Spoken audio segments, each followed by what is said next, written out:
Hi, my name is Justina Sawiris, and in this video, I am going to go over my essay for Dr. Campbell's class on the Second Bank War and the struggle for power in the United States. Now I'm going to read my introduction exactly how I wrote it in the essay. One of the most influential political disputes came from the early 19th century bank war.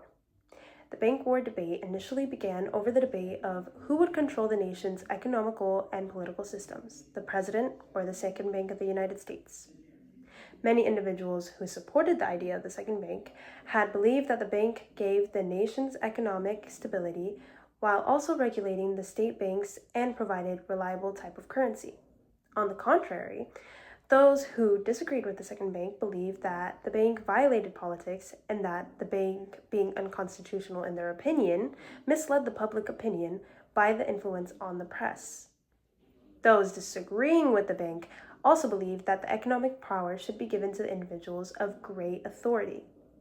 The American people believed that the BUS served great importance because it raised the question about legitimacy in either continuing being a democratic state or permitting the bank to have dominance and power in the nation's economy. In history, the BUS was an ongoing issue which influenced day-to-day economic lives by creating divisions amongst the people and economics, anxiety and concern in the current economic state of the nation, and fear in the direction of which the United States would pursue. Now I'm going to go over the main points and key quotes and explain deeper why I chose these quotes and how they support my argument. In my first body paragraph, I discuss how the supporters of the second bank believed that it was necessary to give economic power to the second bank of the United States for economic stability. And one important quote I used was directly from the McDuffie report and how he expressed that if we remove the second bank from this power, it could also negatively impact the people's property and overall economy. He stated that it is no light matter to deprecate the property of individuals. I chose this quote because it shows that the supporters of the second bank believed that removing that power from the bank could also lead to serious consequences such as the loss of property value and economic instability. Also in paragraph 1, I used another quote directly from Hamilton. He explained that the second bank renders important services to the government and the country. The reason why I found this quote extremely important was because it not only showed that the bank was useful economically, but it was beneficial to the government itself. It reinforced the idea that the bank rendered important to maintain order and stability. In body paragraph 1, I had also added direct evidence from the BUS director's report responding to a specific claim that President Andrew Jackson had made, and I included it because I thought it just showed how the bank was able to defend itself against that specific criticism, especially from the criticism of the president at the time, and that the claim was saying that the bank was seen as corrupt or unsafe. And I believe that that supported my idea that the supporters of the bank believed that it was trustworthy and essential for that economic stability. And the way that the bank defended themselves and their role, they argued that the government deposits may be safely continued in the Bank of the United States, and this was seen in the BUS Director's Report, page 9 specifically. In the second body paragraph, I had briefly went over the fact that either opposers or supporters of the second bank had seen that the bank had influenced or had been influenced by the media and the press. Basically, the main idea of this paragraph was just that the bank war wasn't just about economics, but it was also about information and how that information spreads. While some people believed that the media was spreading false information and somewhat biased, there were also people who believed in what the press was saying, therefore influencing their whole opinion on this regard. One quote that I added in that was directly from Robinson, and in this he goes over the fact that there are certain individuals who are very active in trying to oppose the bank structure and the bank's power, and how they really wanted to make sure that that opposition continued to grow to the public's eye. So he explained that some people were conspicuous for their opposition to the bank and worked to keep alive and strengthen that opposition. If we were to deep dive just on this quote itself, we can see how important this quote is just by how it suggests that those who were opposing of the second bank's power were not only seeing this as just a natural disagreement, but rather they saw it as something that needed to be pushed and maintained throughout everyone's public opinion, and it was just being actively encouraged through the public media. This just shows how greatly influential public messaging served as a sort of persuasion in that time period, and how newspapers and political figures were able to push a certain idea and influence the public. And I guess, in other words, they weren't just forming opinions of their own, but rather forming that idea into other individuals around them. I added not one, but 2 quotes from Robinson. He also criticizes the press for spreading what he calls misinterpretations and falsehoods, and we see this in page 3. In Robinson's tone and word usage, we can see that he suggests that the criticism against the bank was just not accurate, or maybe even exaggerated and misleading. And I just found that these 2 quotes were very important because it just shows how the supporters of the bank believed that the media was just unfairly damaging their reputation.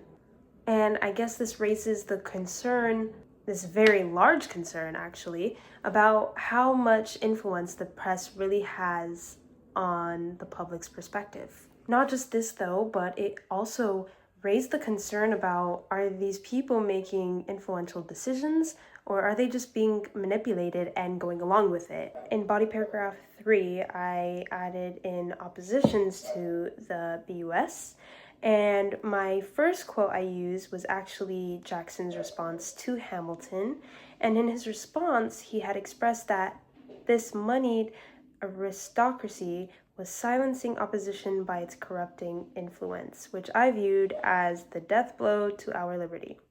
This is page 2. The reason why I chose this quote specifically was because of the specific word choices that Jackson added into that quote.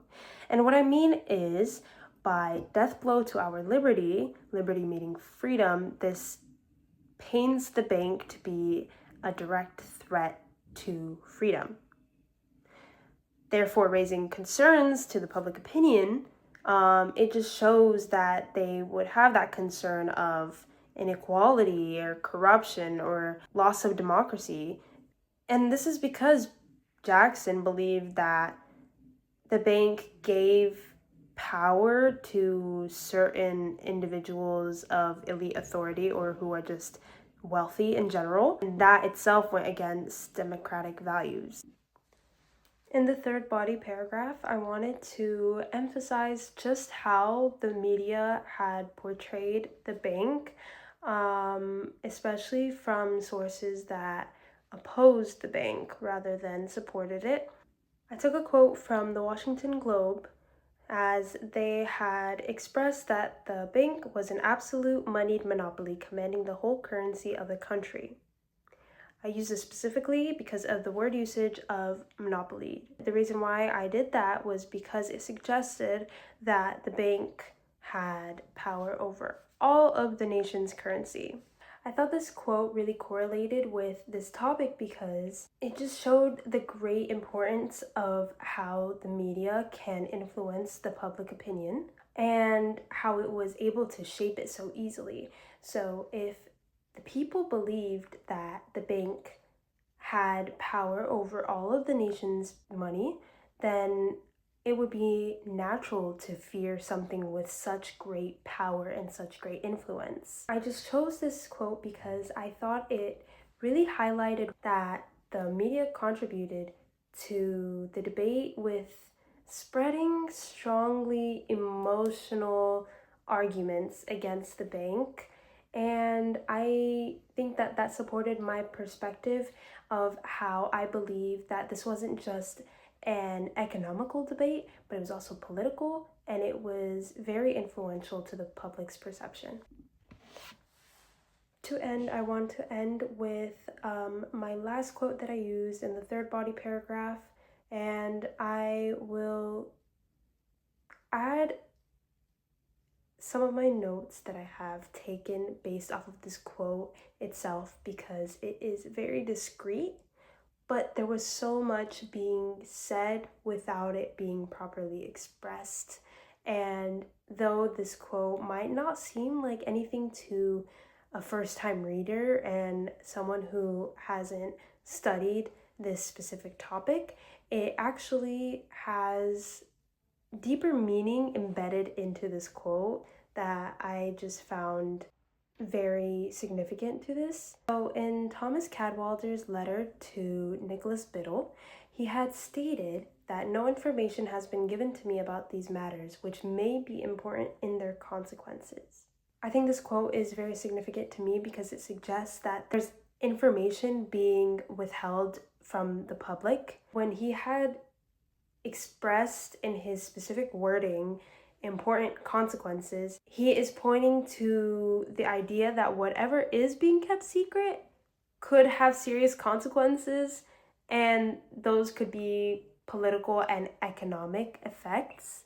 And so this kind of created such a suspicion surrounding the bank. If people believe that information is being withheld from them, then naturally there is going to be suspicion created, as well as the idea that the bank is acting on their own interest rather than the public's. I also included this quote because if there is a lack of transparency, this will create distrust within the nation. That ends up creating fear amongst the people. To conclude, the Second Bank of the United States had played a crucial role in American history as it had created conflict within power, economic control, and democracy. Supporters believed that the bank created stability as well as economic regulation and served the nation's interest, while in contrast, the opposers believed that it was corrupt, unconstitutional, and a threat to their own liberty.